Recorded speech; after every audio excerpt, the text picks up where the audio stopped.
If I didn't leave, they promised me that they would kidnap and slaughter my entire family. My name was listed on the doors of several mosques calling for my death. Supposed friends of mine saw my name on the list and turned on me because they believed I was a traitor. When I was there, I cried myself to sleep almost every single night because I could not fathom what was taking place in Iraq. I could not fathom what was taking place in the streets. I could not fathom the destruction that I saw.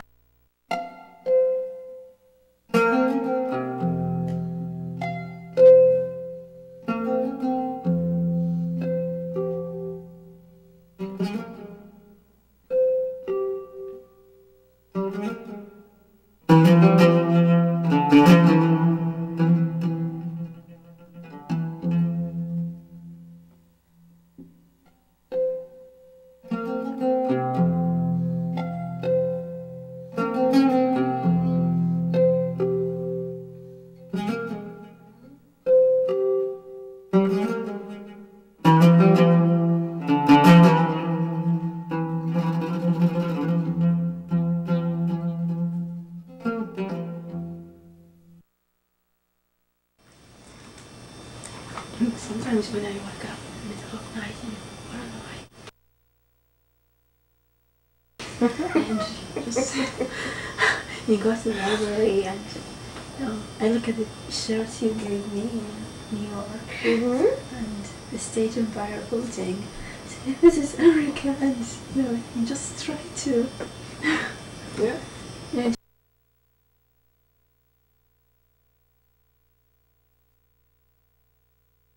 feeling, it's American. I because I was terrified, Right. because I am excited. Yes.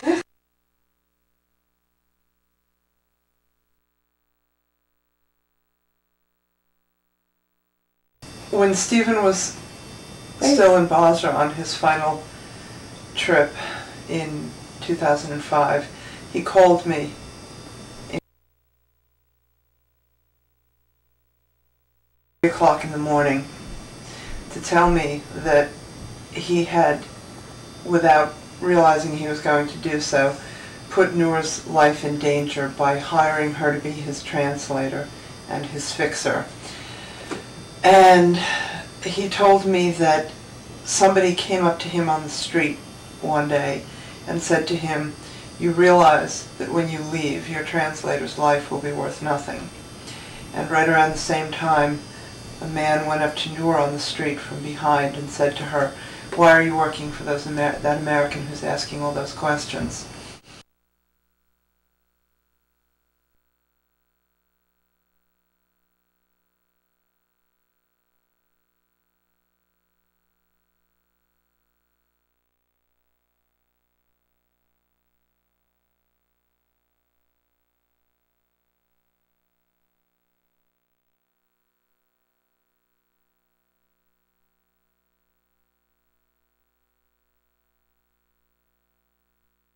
The first step on the road of long journey, which took 18 months to get me here, was to leave Iraq, because Iraq is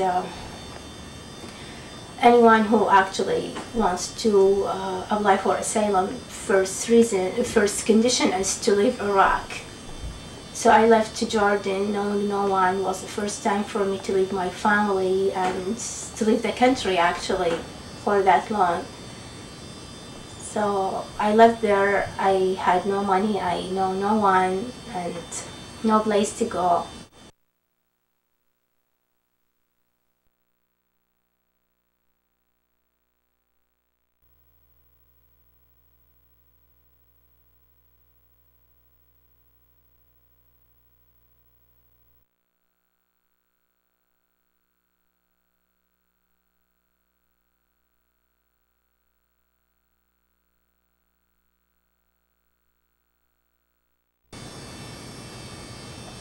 The 18 months I stayed in Jordan, and I had to hide myself there. It was the worst actually thing happened to me in my life. It changed my actually beliefs, and faith a lot, and it was just like a school of conscience for me, because looking to American government, to Iraqi government, to neighbor countries' government for help, and they didn't bother to give any help or even acknowledge that there is a problem.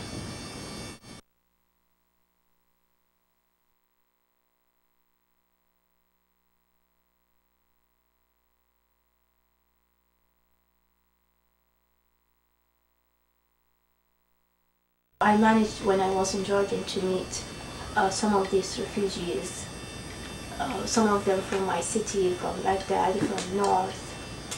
They had to leave actually, they had no choice to stay in Iraq. Some of them got threats, some of them were victims of sectarian violence.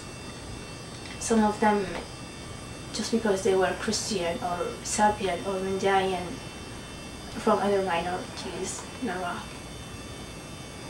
Some of them have no guilt, but one of their family members worked for the American, so the whole family ended up being victim for that.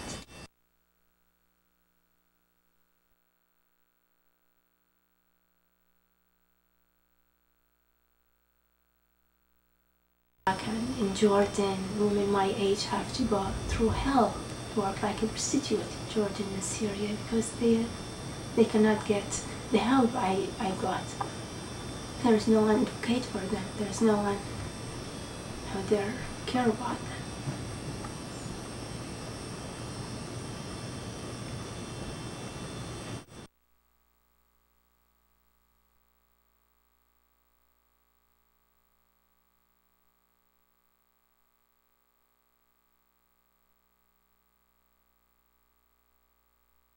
After spending a year trying to get her here and getting blocked at every turn by our government and not understanding why I couldn't get her here, I finally heard the words Iraq refugee crisis. Not one person that I worked with in the entire year prior had once said to me, "You realize we're not letting in Iraqis.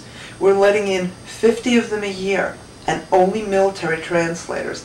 And at this point in time, this point being December of 2006, we already have a 7-year backlog of translators waiting to come into the country.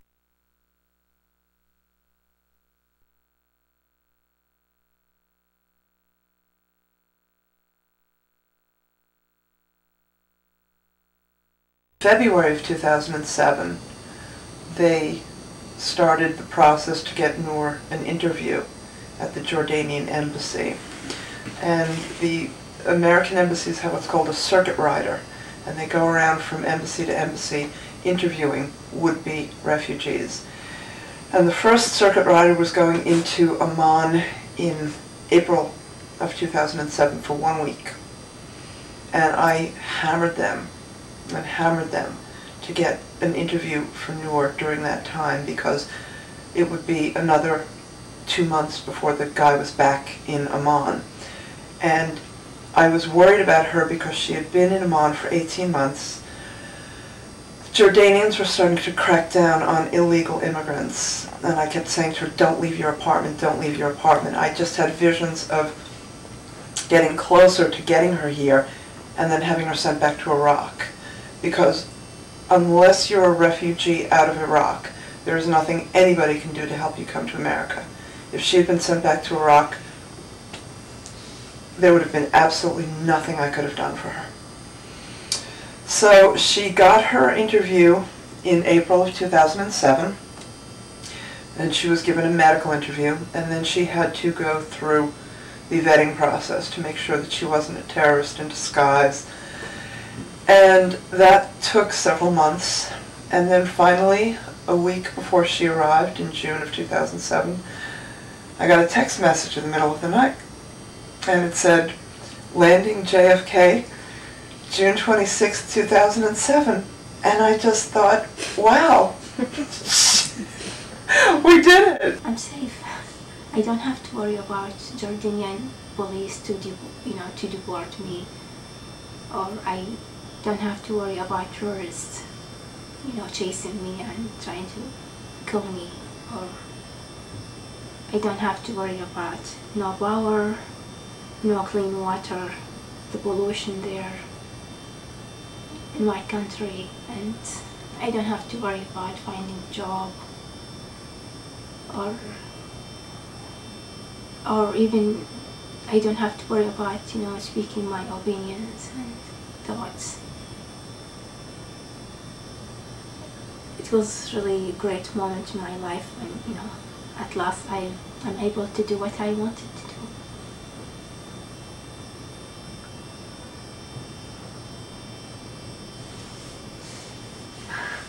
do. 2 weeks after she got here, it was the 4th of July, and we went up to the roof where we have a great view of the Macy's fireworks. And we always have a party up there every year in my building. And she sat there holding my arm like a little kid, just like laughing and giggling and applauding at the fireworks because she'd never seen anything like it. And one of the people in my building said to her afterwards, "Do you have anything like this in Iraq?"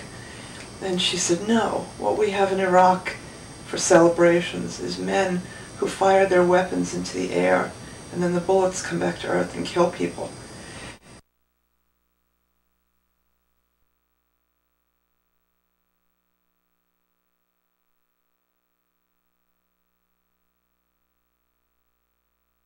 Ah. Mm-hmm. Mm-hmm. Yes. I promised you.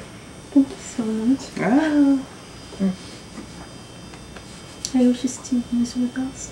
Yes. Listen, That would be nice. I have But something he is to with say. us, Are you just not ready? physically. I once heard that peace was the core of all humanity, and lands of all colors were filled with equality, and people full eyes omitted sexuality, and slept their nights with hearts full of serenity. With hearts full of serenity that prayed for the power of divinity. But believe me, it's not a matter of complication, rather it's a matter of simplicity. Just listen. I speak out of sadness and frustration, because since the beginning of the creation, peace was lost in translation, and people stopped listening and started accusation, and friendship forgot its beautiful sensation. When bride in our hearts began invasion, just listen. Just listen, and with a smile on your face begin and tell me if pureness didn't come from within. 'Cause last time I checked it was a sin, and I lost those who I loved, 'cause I did not listen. Just listen.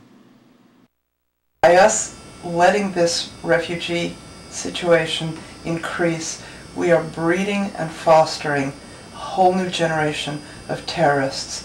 And this is going to come back to haunt us, because these people are out there with no money, no jobs, no future, no hope.